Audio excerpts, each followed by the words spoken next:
मुझे आधी रात के बाद पड़ोसी मुल्क की सरहद पार करना थी। आसमान सुबह से अबरालूद था। पंजाब में इस मौसम में कड़ाके की सर्दी पड़ती है। दोपहर के बाद बूंदाबांदी शुरू हो गई जो रात 9 बजे तक जारी रही। टेलीविजन की पेशगोई थी कि रात को फिर बारिश होगी। मेरे ख्याल में ये बड़ा ही खराब मौसम था, मगर मेरे पुरस्रार गाइड के नजदीक सरहद पार करने के लिए यही मौसम मौजूद तरीन था। आप यकीनन सोच रहे होंगे कि मैं गैर कानूनी तरीके से सरहद क्यों पार कर रहा था। मैं जिंदगी की इस खतरनाक कहानी को इसलिए बयान कर रहा हूँ कि आपको एक एक बात खोल कर बता दूं और किसी को छुपाने की कोशिश न करूं। लेकिन एक बात मैं शुरू ही से वाज़ेह कर देना चाहता हूं कि मैं अपना नाम हरगिज नहीं बताऊंगा। जासूसी, फरार, जानलेवा मसाइब और सनसनीखेज वाकयात से लबरेज, जुर्रत, बहादुरी और अपने वतन पाकिस्तान के लिए जान तक कुर्बान कर देने के जज्बे की इस सच्ची कहानी को मैंने किस्तवार अपने पसंदीदा मुसन्निफ ए हमीद को सुनाने का फैसला किया था, जो मेरा नाम राज में रख कर बाकी के तमाम वाकयात लफ्ज ब लफ्ज आप तक पहुंचाते रहे। मगर मेरे नाम के बगैर काम नहीं चलेगा, इसलिए मैं अपना एक फर्जी नाम रख रहा हूँ और ये नाम है आमिर। कौमी जज्बे से सरशार मेरी सनसनीखेज कहानी का आगाज 1965 की पाक भारत जंग के बाद और सुकूत ढाका से कुछ पहले होता है। इस जंग ने मेरे दिल में एक नया वलवला पैदा कर दिया था। हर वक्त यही धुन सवार रहती कि अपने वतन अजीज के लिए कोई ऐसा काम करूं कि दुश्मन को दोबारा हमारी तरफ मैली निगाह से देखने की हिम्मत न हो। मैंने फौज में कमीशन हासिल करने की कोशिश की, मगर बाज नागुजीर वजूह की बिना पर मैं फौज में कमीशन न ले सका। आगे पढ़ाई जारी रखने को जी नहीं चाहता था। कॉलेजों के गैर यकीनी हालात से दिल उकता गया था। मुझे ज़बानें सीखने का शुरू ही से शौक था। फारसी मैंने अपने एक खास उस्ताद से पढ़ी थी, थोड़ी बहुत अरबी भी उनसे सीख ली थी। अंग्रेजी के अलावा मैंने कदीम हिंदुस्तान की तारीख तभी भरपूर मुताल्ला किया। हिंदी जबान भी अपने एक बिहारी दोस्त से सीख ली। गीता और कदीम वेदों के कुछ अशार के तर्जुमे पढ़ डाले। ये मैं महज अपने शौक की खातिर कर रहा था, मगर आगे चलकर इस इल्म ने मुझे बहुत फायदा पहुंचाया, बल्कि कई मकामात पर मेरी जान भी बचाई। मैंने कॉलेज के जमाने में मुजाहिद फोर्स में शामिल होकर बाकायदा तरबियत हासिल की थी। थोड़ी बहुत कमांडो ट्रेनिंग भी हासिल कर ली थी। दूसरी जंग अजीम में मिलिट्री इंटेलिजेंस के हैरत अंगेज कारनामे पढ़ पढ़कर मेरे दिल में उमंग पैदा हो चुकी थी कि मौका मिले तो मैं अपने वतन के लिए कोई कारनामा सर अंजाम दूं। 1971 की जंग से पहले भारत ने अपने गोरीले मशरकी पाकिस्तान भेजकर वहां के हालात को मखदूश बनाना शुरू कर दिया था। मगरबी पाकिस्तान की सरहदों के साथ साथ भी वो अपनी फौजी ताकत में इजाफा कर रहा था। दुश्मन के नापाक अजायम देख देख कर मेरा दिल कुड़ता रहा, मगर मैं कुछ नहीं कर सकता था। अगरचे हमारी फौज के जांबाज पूरी तरह चौकस थे और दुश्मन के हर हमले का मुंह तोड़ जवाब देने के लिए हर लम्हे तैयार थे, लेकिन मैं भी अपने तौर पर कुछ करना चाहता था। मेरा रुझान फौजी सुराग रसानी की तरफ गया। दूसरी आलमी जंग के मशहूर फौजी जासूसों के कारनामे पढ़ पढ़ कर मैं ताक हो गया था। हर वक्त इसी उधेड़बुन में रहता कि रजाकार कमांडो की हैसियत से दुश्मन के मोर्चों के अकब में जाकर उसे ज़रबेकारी लगाऊं, मगर ये इतना आसान काम नहीं था। पहली बात तो ये थी कि मुझे एक गैर फौजी होने की हैसियत से मालूम नहीं था कि दुश्मन ने अपनी सरहदों के अकब में किस किस मकाम पर फोर्स जमा कर रखी है। दूसरी मुश्किल भारत की सरहद को पार करने की थी। मेरे वालिद साहब अपनी जवानी के जमाने में पूरे हिंदुस्तान की सयाहत कर चुके थे। उन्होंने पिशावर से लेकर राजकुमारी तक और उड़ीसा कटक से लेकर बंबई तक कई बार सफर किया था। वो मुझे अपने सफर की तमाम दिलचस्प कहानियां सुनाया करते थे और उनके इन सफरनामों से मुझे भारत के बारे में काफी मालूमात हासिल हो गई थी। क़याम पाकिस्तान के बाद भी मैं 2-4 मरतबा अमृतसर, दिल्ली, बंबई और कलकत्ता की सैर कर चुका था। मेरे वालिद साहब अमृतसर के रहने वाले थे और क़याम पाकिस्तान के बाद हिजरत करके लाहौर आ गए थे। अमृतसर, पठानकोट, चंबा और होशियारपुर के बारे में उन्होंने मुझे बहुत कुछ बताया था। वो मुझे अपने सफर की दिलचस्प कहानियां सुनाते और मैं इन मालूमात को अपने लाशऊर में जमा करता जाता। 1971 के इब्तदाई अय्याम में जब दुश्मन ने मशरकी पाकिस्तान में अपने तखरीबकारों के जरिए इंतशार की मुहिम शुरू की और मगरबी पाकिस्तान की सरहदों पर भी अपनी फौजी ताकत में इजाफा किया, तो मैंने दिल ही दिल में किसी मुहिम पर निकलने के बारे में संजीदगी से गौर करना शुरू कर दिया। मुजाहिद फोर्स में रहने की वजह से मेरी फौजी मालूमात में काफी इजाफा हुआ था और एक कैप्टन साहब से दोस्ती भी हो गई थी। मैंने बातों ही बातों में उनसे कुरेद कुरेद कर ये मालूम किया कि दुश्मन ने पाकिस्तानी सरहद से दूर पठानकोट की छावनी के करीब पहाड़ों में एक ऐसी तोप नस्ब कर रखी है कि जंग की सूरत में उसकी इंतहाई तेज रफ्तार और 5-5 मन बारूद के हामिल गोले लाहौर शहर में आकर फटेंगे, जो बेपनाह तबाही फैला सकते हैं। मैं पहले ही कौमी जज्बे से सरशार था। दुश्मन के इन अजाइम की खबर हुई तो मेरा खून खौल उठा। मैंने उसी लम्हे फैसला कर लिया कि इस तोप को तबाह करके ही दम लूंगा। उस वक्त ये फैसला बड़ा बचकाना लगता था। भला एक गैर बगैर फौजी जवान दुश्मन की सरहद पार करके दुश्मन की छावनी में पहुंचकर एक ऐसी जदीद तरीन और भारी भरकम तोप को कैसे तबाह कर सकता है जिसकी हिफाजत के लिए न जाने कैसे कैसे जानलेवा इंतजामात किए गए होंगे। इसके बावजूद मैं फैसला कर चुका था। मेरा ये फैसला मेरी एक तवील और खतरनाक तरीन मुहिम का आगाज था जिसमें कदम कदम पर मुझे मौत का सामना करना पड़ा। मैं अपने जराए से जिस कदर भी मालूमात हासिल कर सकता था हासिल कर ली। अमृतसर से पठानकोट तक मैं दोबारा सफर कर चुका था। फिर भी मैंने इस सफर की तमाम याददाश्तों को अपने जहन में एक बार फिर ताज़ा किया। सबसे बड़ा मसला पाक भारत सरहद अबूर करने और माली जरूरियात को पूरा करने का था। मैं इस मसले को हल करने की धुन में लग गया। इसी सिलसिले में मेरी मुलाकात स्मगलरों के एक गिरोह से हो गई। अब तक तो इस गिरोह के आधे आदमी मर चुके हैं और बाकी जेल में सजा भुगत रहे हैं, लेकिन मैं उनका शुक्रगुजार हूँ। अगर ये लोग मेरी मदद न करते तो मैं अपने अज़ाइम में कभी कामयाब न होता। अगरचे मेरी मदद करने में सरासर उनके मफादात मुलव्विस थे, ताहम मैं उनके ताउन से सरहद पार कर गया और मेरी कुछ माली इमदाद भी हो गई। मैं स्मगलरों के इस गिरोह के बारे में कुछ नहीं बताऊंगा क्योंकि अब इसकी जरूरत भी नहीं रही। स्मगलरों का ये खतरनाक गिरोह सरहद पार स्मगलिंग में बेहद सरगर्म था और उनका मशरकी पंजाब के सिखों से बाकायदा राब्ता था। इसी गिरोह का एक खास आदमी जो मुसलमान था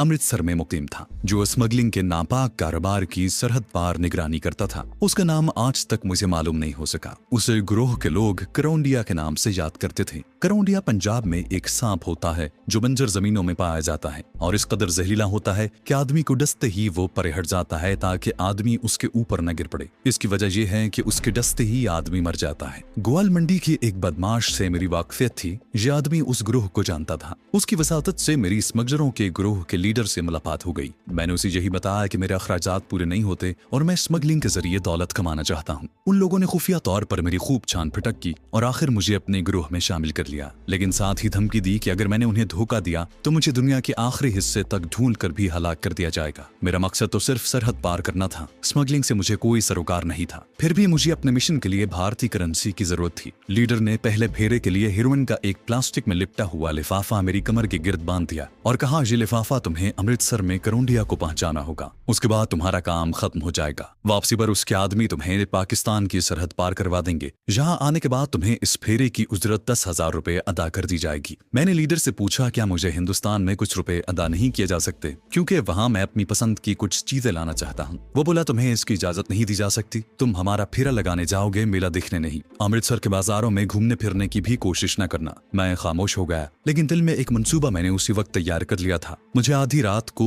एक खास मकाम पर पहुंचने की हिदायत की गई थी। हेरोइन की थैली मेरी कमर से बंधी हुई थी। मैं रक्शे में अपने घर से वाहगा की तरफ रवाना हो गया। मैंने घर में किसी को कुछ नहीं बताया था। आसमान सुबह ही से बादलों में घिरा हुआ था। कड़ाके की सर्दी पड़ रही थी। दोपहर की हल्की हल्की बूंदाबांदी रात 12 बजे तक जारी रही। उसकी वजह से सर्दी में खासा इजाफा हो गया था। शालामार टाउन से 2 फरलांग दूर बाईं जानिब में रक्शे से उतर गया और अंधेरे खेतों में से गुजरता हुआ एक वीरान से क्वार्टर में आ गया। यहाँ 2 आदमी अंगीठी जलाए आग ताप रहे थे। चारपाई पर लिहाफ पड़ा था। मेरा उन दोनों से तारुफ हो चुका था। उन्होंने केतली से चाय प्याली में डालकर मुझे दी। ये बड़े खुर्रांट किस्म के स्मगलर थे और मेरी तरफ देखकर मुस्कुरा रहे थे। बाऊ, ये कोट पतलून तब्दील कर लो। मैं चौंक पड़ा, क्या मतलब है तुम्हारा? एक स्मगलर हंसकर बोला, नए नए भर्ती हुए हो, 2-4 फेरे लगाओगे तो सब कुछ मालूम हो जाएगा। पिछली कोठरी में जाओ, वहाँ धोती, खद्दर की कमीज और कम्बल रखा हुआ है, वो जाकर पहन लो। मैं चुपके से उठकर पिछली कोठरी में आ गया जहाँ ताप में एक मोमबत्ती रोशन थी। दीवार के साथ चारपाई बिछी हुई थी जिस पर नस्वारी रंग का एक कंबल, मटियाले रंग के खद्दर का एक कुर्ता और खद्दर की धोती पड़ी हुई थी। मैंने ये देहाती लिबास पहन लिया। बूट उतार कर देहाती वज़ा की जूती पहनी और कंबल ओढ़कर स्मगलरों के पास वापस आ गया। वो मेरी तरफ देखकर मजाक के अंदाज में हंसने लगे। अब आए हो तुम असली रूप में, बैठो यहाँ। मैं खामोशी से अंगीठी के पास बैठ गया और चाय पीने लगा। एक स्मगलर सिगरेट सुलगाकर बोला, सौदा कहाँ है? मैंने कहा, मेरी कमर के गिर्द लिपटा हुआ है। स्मगलर खामोशी से सिगरेट पी रहा था। क्वार्टर के छोटे कमरे की फजा बड़ी बोझल थी। एक स्मगलर ने दूसरे को आंखों ही आंखों में कुछ इशारा किया। वो उठकर कोठरी में चला गया। वापस आया तो उसके हाथ में एक रिवॉल्वर था। मैं काम गया। उसने अंगीठी के पास बैठते हुए रिवॉल्वर मेरी तरफ बढ़ा दिया। बोला, इसे अपने पास छुपा कर रखना, अगर कोई गड़बड़ हो गई तो इसमें 7 गोलियां भरी हुई हैं। मैंने रिवॉल्वर लेकर तहमत की डब में लपेट कर रख लिया। उन्होंने मुझे सिगरेट पीने को दिया। मैंने सिगरेट अंगीठी में दहकते हुए कोयले से सुलगाया और खामोशी से कश लगाने लगा। दूसरा स्मगलर बोला, अगर तुम्हारी पतलून में नकदी है तो वो यहीं पड़ी रहेगी। वापसी पर तुम इसी जगह कपड़े बदलोगे। करौंडिया को तुम्हारी तला कर दी गई है। वो गुरुसर सतलानी के गांव के बाहर तुम्हें मिल जाएगा। वो तुमसे पूछेगा, लाला जी नंदीपुर को यही रास्ता जाता है। तुम जवाब में कहोगे राज करेगा खालसा, ये तुम्हारी पहचान होगी, इसे अच्छी तरह से याद कर लो। तुमने गड़बड़ कर दी तो हम जिम्मेदार नहीं होंगे। करोड़िया पहले ही 4 खून कर चुका है। मेरा दिल शिद्दत से धड़कने लगा। अजीब जराइम पेशा लोगों से वास्ता पड़ गया था, मगर मेरा मकसद अजीम और कौमी नौयत का था और मैं इस मकसद को पूरा करने के लिए अपनी जान तक कुर्बान कर देने का अज़्म लेकर घर से निकला था। फिर भी मैं ना तजुर्बाकार था। मैंने कोड वर्ड्स को अच्छी तरह से जहन में याद कर लिया। एक स्मगलर ने पूछा भूख तो नहीं लगी? मैंने कहा जी नहीं, मैं खाना खाकर आया हूँ। उसने हंसते हुए कहा ओए ये जी नहीं क्या होता है, आइंदा हमेशा मेरे साथ तू तड़ाक से बात करना। दूसरा स्मगलर सिगरेट को अपनी जूती के नीचे दबाते हुए बोला बाऊ है, अभी नया है, सब कुछ सीख जाएगा। बंद कमरे में धीमा सा बल्ब रोशन था जिसमें स्मगलरों की आंखें चमक रही थी। एक स्मगलर ने अपनी गर्म कमीज का कफ पीछे हटाकर वक्त देखा, फिर आंखों ही आंखों में अपने साथी को इशारा किया जिसने मुझे कोहनी से टहूका मारा और कहा खड़े हो जाओ। मैं उठ खड़ा हुआ। उसने मेरा कंबल और कमीज ऊपर उठाकर मेरी कमर के गिर्द बंधी हुई हेरोइन का लिफाफा चेक किया। माल मौजूद है उस्ताद, वो बोला। तो फिर स्टार्ट करो गाड़ी। बाहर बर्फीली रात खामोश थी। दूर सड़क पर खंभों के बल्ब सर्द कोहर में धुंधले से नजर आ रहे थे। मेरा साथी मुझे लेकर खेतों में से गुजरता हुआ एक कच्चे कोठे के बाहर जाकर खड़ा हुआ और आहिस्ता से सीटी बजाई। अंदर से कंबल में मुंह सर लपेटे एक आदमी निकला। मेरा साथी आहिस्ता से बोला ताजा अखबार आ गया है आज का। वो आदमी बोला हमारी खबर छपी है उस्ताद। मेरा साथी बोला खबर साथ लाया हूँ, और फिर जिधर से आया था खामोशी से उसी तरफ वापस चल दिया। नई स्मगलर ने मेरा हाथ पकड़ा और बोला मेरे साथ आओ खामोशी से। वो रात के अंधेरे में मुझे कोठे के पीछे ले गया जहां दरख्तों के नीचे एक बंद जीप खड़ी थी। वो ड्राइविंग सीट पर बैठ गया और मैं उसके साथ बैठ गया। जीप स्टार्ट हुई और अंधेरे में हेडलैम्प्स रोशन किए बगैर कच्चे रास्ते पर एक तरफ दौड़ने लगी। मेरा साथी खामोश था। एक जगह से मोड़ काटकर जीप तंग रास्ते पर मुड़ गई जिसकी दोनों जानिब कद्दे आदम झाड़ियां अंधेरे में खामोश खड़ी थी। कई चक्कर काटती हुई जीप उस तंग रास्ते पर देर तक चलती रही, फिर एक जगह टीले की ओट में रुक गई। मेरे साथी ने कहा मेरे साथ आओ और मुझसे 2 कदम आगे आगे चलने लगा। जहां खेत खत्म हो गए थे वीरान और बंजर जमीन थी, जगह जगह खाइयां और घाटियां थी। आसमान पर बादल छुपा हुआ था, बारिश की वजह से जमीन गीली थी। तहमद में मेरी टांगें ठिठुर रही थीं। एक जगह एक नाला आ गया जिसके किनारों पर नरसल लहरा रहे थे। नाले में उतरने के बाद मेरे साथी ने कहा खांसी छींक बंद, बीड़ी सिगरेट बंद, बोलचाल बंद, आगे इंडिया का बॉर्डर है। हम नाले से गुजर गए। आगे ढलान थी। एक गहरा मौत जैसा सन्नाटा चारों तरफ छाया हुआ था। अचानक एक तरफ रोशनी हुई। मेरे साथी ने मुझे पीछे नाले की तरफ खींच लिया। हम झाड़ियों के पीछे बैठ गए। मेरा दिल जोर जोर से धड़क रहा था। रोशनी बाएं जानिब से आ रही थी। करीब आई तो मालूम हुआ कि वो एक जीप है। जीप तेजी से गुजर गई। मेरा साथी बड़बड़ाया हमारी बॉर्डर पुलिस। खामोश, बोलना नहीं। चलो। जीप की अकबी सुख बत्ती अब अंधेरे में बुझी बुझी सी नजर आ रही थी। उसने मेरा हाथ थाम लिया। वो झुक गया, मैं भी झुक गया। वो बोला भागो। हम दोनों जितनी तेजी से दौड़ सकते थे झुके झुके दौड़ते गए। दूर से राइफल का फायर सुनाई दिया। हमने एक खाली मैदान उबूर किया तो मेरा साथी मुझे खींचता हुआ एक दरख्त के नीचे ले गया और हम वहां जमीन पर बैठ गए। उसने सरगोशी में कहा हम इस वक्त इंडिया की जमीन पर हैं। वो अंधेरे में चारों तरफ देखता रहा, फिर मेरी कलाई पकड़कर उठा और तेज तेज कदमों से एक तरफ चलने लगा। हम एक नहर के किनारे पहुंच गए। नहर पार करके मुझे पहली बार दूर अंधेरे में 2-4 बत्तियां झिलमिलाती नजर आईं। मेरा साथी रुक गया। बोला वो सामने गुरुसर सतलानी गांव की रोशनियां हैं। उस गांव के बाहर तुम्हें तुम्हारा साथी मिलेगा। अब मेरी ड्यूटी खत्म, आगे तुम्हारा काम शुरू होता है। ये कहकर वो इतनी तेजी से अंधेरे में गायब हो गया कि मैं देखता ही रह गया। मुझे पहली बार खतरनाक तन्हाई और शदीद सर्दी का एहसास हुआ। मैंने कंबल को अपने जिस्म और मुंह सर के गिर्द अच्छी तरह से लपेटा और खुदा का नाम लेकर गांव की तरफ चलने लगा। भरा हुआ रिवॉल्वर मेरी डब में था।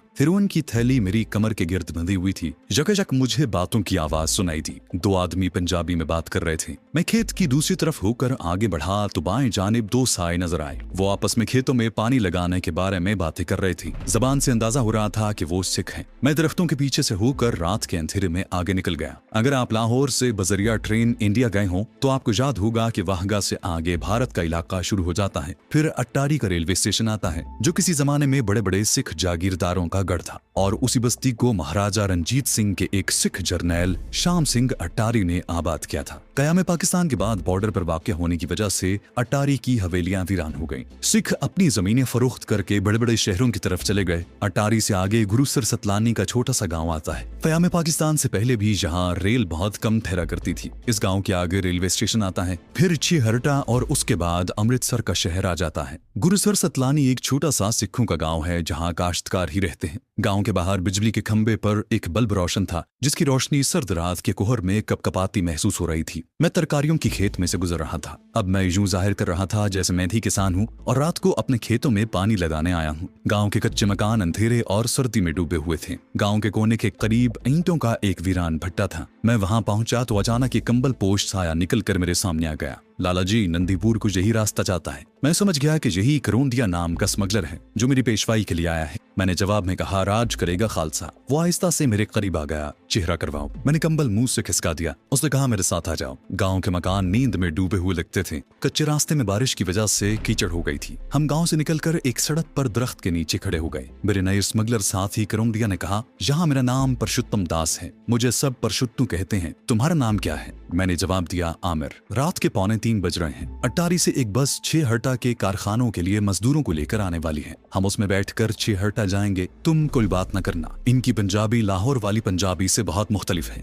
थोड़ी देर में एक बस की रोशनियां सड़क पर झलकने लगी। करोंडिया सड़क के बीच में खड़े होकर जोर जोर से हाथ हिलाने लगा। बस हमारे करीब आकर रुक गई। सिख ड्राइवर ने बुलंद आवाज में कहा, ओए कित्थों आ गए? हम जल्दी से बस में सवार हो गए। अंदर नीम खाबीदा सिख और हिंदू मजदूर बैठे ऊँग रहे थे। करोंडिया ने हिंदुओं की तरह हाथ जोड़कर ड्राइवर से कहा, महाराज पठानकोट कचहरी में पेशी है। अम्बरसर से 4 बजे वाली बस पकड़नी है महाराज। ड्राइवर बोला, बैठ जाओ तोतारामा। अच्छा महाराज। करोंडिया ने मेरा बाजू खींच लिया और हम दोनों बस के फर्श पर ही एक तरफ होकर बैठ गए। बस अमृतसर की तरफ चल पड़ी। तस्पा खासा गुजर गया तो बाएं जानिब कारखानों का सिलसिला शुरू हो गया। उनमें रोशनियां हो रही थीं। फिर चिहर्टा पहुंचकर बस कपड़े की एक बहुत बड़े कारखाने के गेट पर रुक गई। मजदूर नींद भरी आंखें खोलने की कोशिश करते बस से उतरने लगे। हम भी बस से उतर आए। सामने एक सिख साइकिल रिक्शा के पास जमीन पर कागजों की आग जलाए कंबल ओढ़े बैठा आग ताप रहा था। करोंडिया ने उसके पास जाकर कहा, सरदार जी शहर चलोगे? वो बोला, 2 रुपए होंगे महाराज। हम साइकिल रिक्शा में कंबल लपेट कर बैठ गए।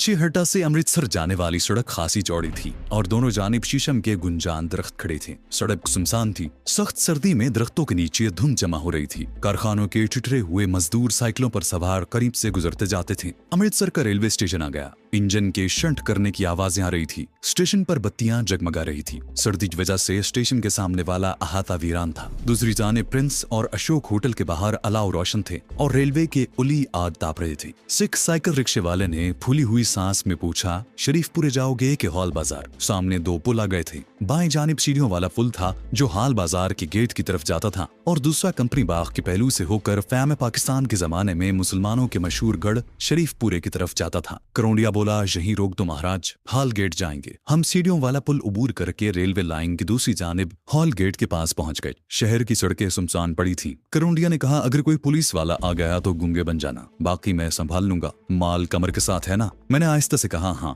वो बोला, चलते रहो। वैसे यहाँ के पुलिस वाले भी मेरे वाकिफ हैं। अपने लालच के लिए उन्हें खिलाता पिलाता रहता हूँ। मेरा यहाँ एक छोटा सा होटल है। हम हॉल दरवाजे में से गुजरे। दोनों तरफ की दुकानें बंद थी। कुछ सिख हाथों में टोकरियां लिए जाते दिखाई दिए तो करोंडिया ने कहा, जी लोग मेवा मंडी जा रहे हैं। चौक बिजली खरा गया। मैं यहाँ पहले भी आ चुका था। मैंने करोंडिया के परशुत्तम होटल को भी देखा, मगर मुझे कभी ख्याल ना आया था कि ये किसी मुसलमान स्मगलर का होटल है जो परशुत्तम दास के नाम से यहाँ आबाद है और एक रोज मैं भी स्मगलर बनकर यहाँ आ जाऊंगा। चौक में एक सिख सिपाही हाथ में लाठी थामे खड़ा था। उसने करोंडिया को कहा, परशुत्तू इस वक्त कहाँ से आ रहे हो? करोंडिया ने झट जवाब दिया, महाराज इस गूंगे भांजे तोताराम को गांव से लाने गया था। सवेरे कचहरी में इसकी पेशी है। अच्छा जी, राम राम। सिख सिपाही बोला, चाय बनाओगे तो एक प्याली मेरे लिए भी बनाना। गेट तक गश्त लगा कर आ रहा हूँ। करोंडिया ने कहा, सतवचन महाराज, जरूर जी। साथ ही उसने मेरी गर्दन पर हाथ मारा और कहा, चल लोए तोताराम, न जाने तेरे लिए अभी कितने कष्ट भोगने। हाथ कुछ ज्यादा ही जोर से पड़ गया था। मेरी गर्दन दुखने लगी मगर मैं चुप ही रहा। सामने ही परशुत्तम होटल था जो पहले 3 मंजिला मकान था जिसे बाद में होटल बना दिया गया। 2 नौकर अंगीठियों में आग जला रहे थे। करोंडिया को देखकर उन्होंने हाथ जोड़कर राम राम कहा और फिर अपने काम में लग गए। करोंडिया ने उन्हें चाय बनाने के लिए कह दिया। बोला, निहाला सिपाही भी आ रहा है, उसे चाय दे देना और हाँ, रात की कचोरियां भी गर्म करके दे देना उस यमराज को। एक हिंदू नौकर ने कहा, लाला जी हरदयाला रतन जौ का दूना दे गया है। करोंडिया बोला, कृष्ण महाराज की मूर्ति पर लटका दो।